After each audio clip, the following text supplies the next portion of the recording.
আসসালামু আলাইকুম। আল্লাহর অশেষ রহমতে আপনারা কেমন আছেন? আলহামদুলিল্লাহ, আমি খুব ভালো আছি। আশা করি আপনারাও ভালো আছেন। আলহামদুলিল্লাহ, আমার মেয়েটাও ভালো আছে আল্লাহর অশেষ রহমতে।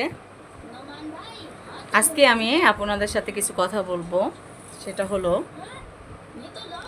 আপনারা কয়জন এই আমলের সম্পর্কে জানেন আমি জানি না। আলহামদুলিল্লাহ, আমি প্রত্যেক দিন পড়ি, তাই আপনাদের জানানোর প্রয়োজন মনে করলাম। যদি ভালো লাগে পড়বেন, ভালো না লাগলে সমস্যা নাই, আল্লাহ ভরসা। আমি পড়ি, তাই আপনাদের জানানোর প্রয়োজন মনে করলাম। 33 আয়াত। 33 আয়াত নামে একটি ফজিলতময় আমল আছে, সেটা কি আপনারা করেন? আল্লাহর রহমতে আমি করি। যদি আপনাদের ভালো লাগে, সময় থাকে, করবেন ইনশাল্লাহ। এই 33 আয়াত যারা পড়বে তাদের বাসায় কখনো রুজি রোজগারের অভাব হবে না, বরকত হবে ইনশাল্লাহ।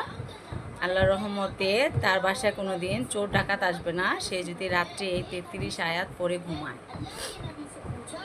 এবং আমাদের আশেপাশে অনেক হিংসুক আছে, জুলুম অত্যাচারী আছে এবং গীবতকারী আছে। তাদের জুলুম থেকে আমরা বেঁচে যাব ইনশাল্লাহ এই আমলটা করলে। এবং আল্লাহর রহমতে যদি কোনো জাদুটোনা আমাদের করে থাকে কেউ, আল্লাহর রহমতে সেটা কাজ করবে না। জিন ভূত সব কিছুর হাত থেকে বাঁচা যাবে আল্লাহর রহমতে এই 33 আয়াত পাঠ করলে।